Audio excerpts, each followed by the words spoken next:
अनुराधा के पति का अचानक एक बीमारी से देहांत हो गया। 5 बेटियों की जिम्मेदारी अनुराधा पर आ गई। देख अनुराधा, अब हम तेरा और तेरी बेटियों का बोझ अब और नहीं उठा सकते। इन्हें ले और यहाँ से निकल जा। पर भाभी, मैं इन 5 को लेकर कहाँ जाऊंगी? मेरा कोई ठिकाना नहीं। माँ बापू भी गांव में चल बसे। इस घर से मेरी यादें जुड़ी हुई हैं। मैं इस घर में बहू बनकर आई थी। विनोद के जाने के बाद आप इतना क्यों बदल गई? बदलना पड़ा। हमारा दिमाग खराब नहीं है जो अपने पैरों पर खुद ही कुल्हाड़ी मार ले। अरे आने वाले समय में तेरी ये 5 बेटियां बड़ी होंगी तो तू तो इनकी शादी की जिम्मेदारी हमारे मत्थे मढ़ देगी। चल निकल यहाँ से। रहम करो भाभी, इतनी रात में मैं अपनी बच्चियों को लेकर कहाँ जाऊंगी? ये ऐसे नहीं मानेगी। तू आगे से हट, इसे मैं धक्का देता हूँ। अनुराधा के जेठ जेठानी बड़ी क्रूरता से उसे उसकी बेटियों के साथ सड़क पर धक्का दे देते हैं। अब मैं इतनी रात में इन 5 को लेकर कहाँ जाऊं? मेरी मदद करो प्रभु। अनुराधा अपनी 5 बेटियों का हाथ थामे रात के अंधेरे में सड़क पर चल रही थी। मम्मी, बहुत डर लग रहा है। अंधेरे में कुछ भी दिखाई नहीं दे रहा। चिंता मत करो, मैं तुम्हारे साथ हूं ना, डरो नहीं। मम्मी, अब हम कहाँ जाएंगे? ताऊ जी ताई जी ने तो घर से निकाल दिया। मम्मी, बहुत प्यास लगी है, पानी पीना है। पूजा, तू इन 4 का ध्यान रख, हाथ पकड़ के रखना। मैं सामने नल से पानी भरकर लाती हूँ। अनुराधा अपनी बेटियों को सड़क के किनारे बिठाकर पानी लेने चली जाती है। तभी एक गुंडा अनुराधा के पास आता है और उसका हाथ पकड़ लेता है। क्या बात है, प्यास लगी है क्या? कहो तो हम बुझा दें। मेरा हाथ छोड़ो, मुझे छोड़ दो। ओए, जब वो कह रही है तो छोड़ क्यों नहीं देता? अब तू इसका कौन है, जो बीच में टांग अड़ाने आ गया? मैं कोई भी हूँ, तुझे इससे क्या? लगता है तू ऐसे नहीं मानेगा। वो आदमी गुंडे को मार पीट कर वहां से भगा देता है। शुक्रिया भैया, आज आपने मेरी मदद की। इसमें शुक्रिया की कोई बात नहीं, ये तो मेरा फर्ज था बहन। अनुराधा अपनी बेटियों को लेकर जाने लगती है। तभी, बहन, इतनी रात में तुम अकेली कहाँ जाओगी? यहीं पास में ही मेरी मौसी का घर है, रात वहां रुक जाना। बच्चियों के साथ अकेले रात में रहना खतरे से खाली नहीं। मम्मी, हम सबको भूख लगी है। चलो आओ, मौसी के घर चलते हैं, वहां सब पेट भर कर खाना। शुक्रिया भैया। वो आदमी अनुराधा और उसकी बेटियों को अपनी मौसी के घर ले जाता है। अरे आओ आओ बेटी, कितनी प्यारी और मासूम बच्चियां हैं। तुम्हारी कहानी सुनकर सचमुच मेरा भी दिल भर आया। कैसे निर्दयी लोगों की दुनिया बनती जा रही है। बेटी, तुम चिंता मत करो, तुम आराम से यहाँ जितने दिन चाहे रह सकती हो। मौसी जरा इधर आना, मैं कह रहा था बच्चियों को भूख। मौसी और वो आदमी बातें करने लगते हैं। कुछ देर बाद, माँ, पानी पीना है। तुम यहीं पलंग पर बैठो, मैं लेकर आती हूँ। देखो मुन्नी बाई, बड़ी मुश्किल से ये चिड़िया और इसके चूजे हाथ में आए हैं। तुम्हारे तो दोनों हाथों में चांदी है, तुम अपनी दुकान आराम से चला सकती हो। बात तो तू ठीक कह रहा है, पर इसे शक तो नहीं हुआ ना कि ये कोठे पर लाई गई है और तू इसे और इसकी बेटियों को बेचने के लिए यहाँ लाए है? अरे नहीं मुन्नी बाई, बस अब तुम जल्दी से मेरे पैसे मुझे दो, मैं यहाँ से जाऊं। हाँ, ये आदमी मुझे यहाँ बेचने लाए है? नहीं, मुझे यहाँ से भागना होगा। मैं अपनी बेटियों के साथ कुछ गलत नहीं होने दूंगी। अनुराधा कमरे में जाती है। चलो बच्चों, हम यहाँ नहीं रुकेंगे, वो दरवाजा खुला है, एक एक करके तुम सब वहां से बाहर जाओ, आराम से, वो अंकल देख न पाए। अनुराधा अपनी बेटियों के साथ चुपके से भागती है। तभी उस व्यक्ति की नजर उन पर पड़ जाती है और वो उन्हें पकड़ने के लिए दौड़ता है। मुन्नी बाई, हमें इन्हें पकड़ना होगा। हे ईश्वर, मेरी मदद करो, मदद करो प्रभु। भागो मेरी बच्चियों, और तेज, हमें इनके हाथ नहीं आना। तभी अनुराधा देखती है सामने हनुमान मंदिर है और वहां घंटियों की आवाज आ रही है। चलो बच्चों, जल्दी से हनुमान मंदिर में चलते हैं, वहां हमें कोई कुछ नहीं कहेगा। अब हम लोग इन्हें नहीं पकड़ सकते, ये हनुमान मंदिर में चली गई है। किसी ने हमें वहां देख लिया तो पुजारी और सब लोग हमें पुलिस को पकड़वा देंगे। कैसी किस्मत खराब है, इस सौदा भी हाथ से चला गया है। चलो वापस चलते हैं। हे बजरंगबली, आज आपने मेरी और मेरी बेटियों की जान बचाई, आप धन्य है प्रभु। बजरंग बली तो शरण में आए हर भक्त की मदद करते हैं, यहाँ तुम्हें डरने की कोई जरूरत नहीं है। पर बेटी, तुम इतनी घबराई हुई क्यों हो? अनुराधा पुजारी जी को अपनी सारी दुख भरी कहानी बताती है। बेटी, तुम चाहो तो इसी हनुमान मंदिर में रहकर प्रभु की सेवा करो। यहाँ तुम्हें किसी प्रकार का कोई डर नहीं। पुजारी जी की बात सुनकर अनुराधा को थोड़ी तसल्ली होती है। उस दिन से अनुराधा अपनी 5 बेटियों के साथ हनुमान मंदिर में ही रहने लगी। अनुराधा और उसकी 5 बेटियां हनुमान मंदिर की सेवा करती थी। वहाँ की साफ सफाई, देखभाल ये सब अनुराधा ही संभालती थी। एक दिन अनुराधा ने पुजारी जी से कहा, पुजारी जी, मैं सोच रही थी मंदिर के बाहर ही फूल माला और पूजा की सामग्री बेचने का काम करके थोड़े पैसे कमा लूंगी, ताकि अपनी बेटियों को स्कूल में पढ़ा लिखा कर उनकी शादी कर सकूं। ये तो बहुत उत्तम विचार है अनुराधा बेटी। मैं कल ही फूल वाले और पूजा सामग्री वाले की दुकान पर तुम्हें ले चलूंगा। वो तुम्हें उधार पर फूल माला और सामग्री दे देंगे। जो भी कमाई होगी उसमें से तुम उनके पैसे चुकाकर बाकी की कमाई अपने पास रख लेना। ऐसे ही धीरे धीरे तुम्हारा काम शुरू हो जाएगा। पुजारी जी अनुराधा को फूल माला और पूजा की सामग्री दिलवा देते हैं। अनुराधा मंदिर के बाहर ही फूल माला और पूजा की सामग्री बेचने लगी। अनुराधा ने अपनी बेटियों को एक सरकारी स्कूल में डाल दिया। अब उसकी बेटियां पढ़ने जाने लगी थीं। अनुराधा को हनुमान मंदिर में रहते हुए 15 साल बीत गए। अनुराधा की मंदिर के बाहर ही फूल माला और पूजा सामग्री की 2 बड़ी दुकानें थीं। मंदिर के पुजारी जी का निधन हो चुका था। अपने जाने से पहले पुजारी जी मंदिर का सारा कार्यभार अनुराधा को सौंप गए थे। अब मंदिर का सारा कार्यभार अनुराधा ही संभालती थी। अनुराधा की 5 बेटियां बड़ी हो चुकी थीं। अनुराधा को शहर में बहुत से लोग जानते थे और उसके अच्छे व्यवहार से सभी परिचित थे। अनुराधा को अपनी 5 बेटियों की शादी के लिए कोई परेशानी नहीं हुई। हनुमान जी के आशीर्वाद से अनुराधा की 5 बेटियां आज अपने ससुराल में सुखी थीं। कहते हैं ना, जिसका कोई नहीं होता उसकी रक्षा करने वाले स्वयं भगवान होते हैं।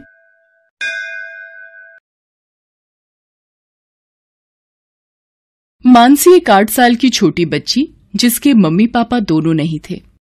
वो अपने चाचा चाची के साथ रहती थी। मानसी, ओ मानसी, अभी तक तेरे से झाड़ू नहीं लगी और देख बारिश हो रही है। जाकर छत से सारे कपड़े भी उतार कर ला। अभी लाती हूँ चाची, बारिश बहुत तेज हो रही है, क्या करूँ? जल्दी जल्दी कपड़े उतार लेती हूँ, नहीं तो चाची फिर मारेंगी। दीपा बिटिया, ये ले तेरा दूध, वो भी बादाम वाला, गरम गरम पी ले, बारिश का मौसम है।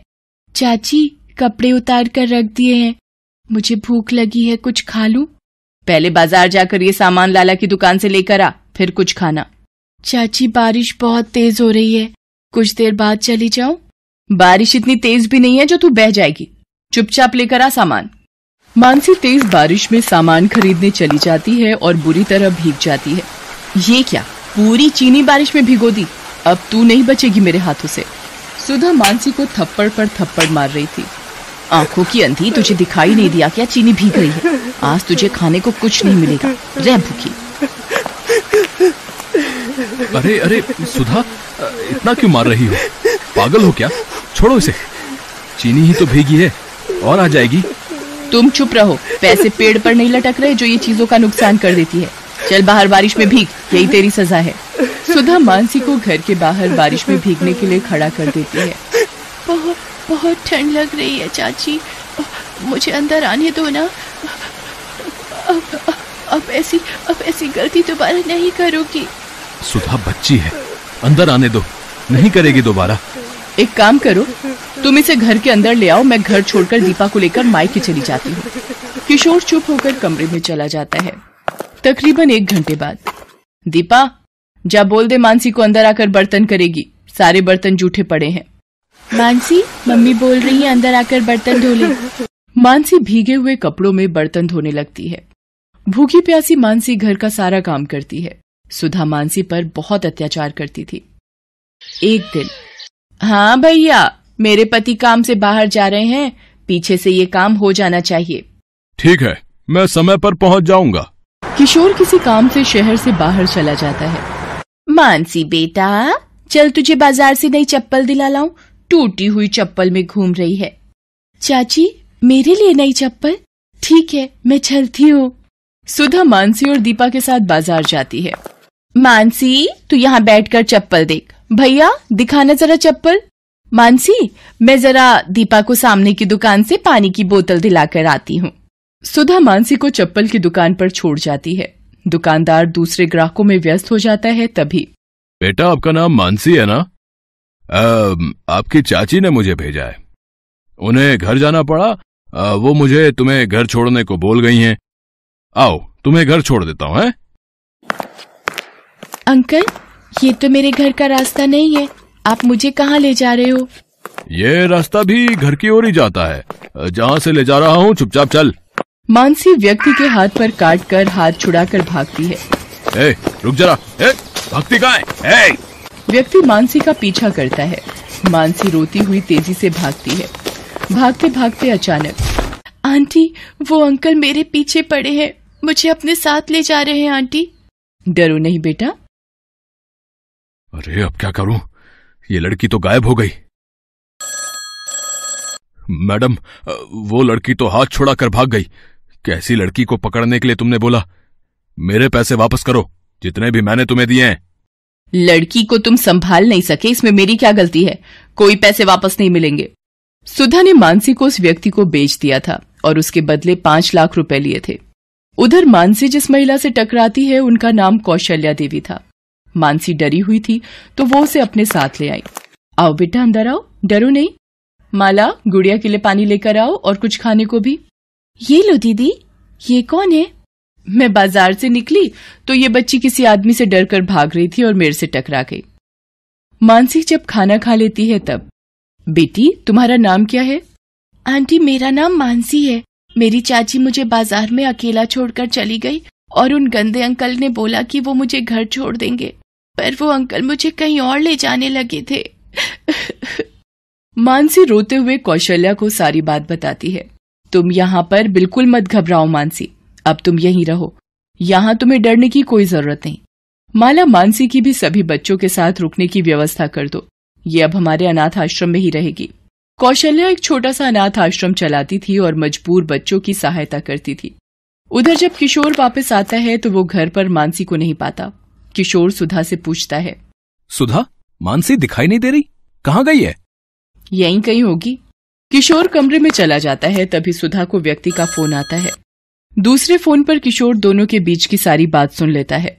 शायद तुम जानती नहीं हो, कल्लू से पूरे एरिया में नाम से ही लोग डर जाते हैं। मुझ जैसे गुंडे से पंगा लिया है तुमने। देखो कल्लू, धीरे बोलो, मेरे पति वापस आ गए हैं। वो तुम्हारी आवाज सुनेंगे तो हम दोनों जेल में जाएंगे। मानसी के गायब होने का पता अगर किशोर को चल गया तो हम दोनों की खैर नहीं। मुझे कुछ नहीं सुनना, मेरे 5 लाख रुपए दो और मेरा हिसाब करो। ठीक है, मैं पैसे दे दूंगी, थोड़ा वक्त दो। सुधा फोन रख देती है। तभी, क्या तुमने मानसी को गुंडे के हाथ बेच दिया? सुधा, तुमने कितनी नीच हरकत की है। बेचारी बिन माँ बाप की अनाथ बच्ची को तुमने बेच दिया। सुधा, तुम एक औरत और एक माँ कहलाने के लायक नहीं हो। कहाँ रहता है वो गुंडा? मेरे साथ चलो, अभी बताओ उसका पता। किशोर सुधा को थप्पड़ मारता है और कल्लू गुंडे के घर पहुंचता है।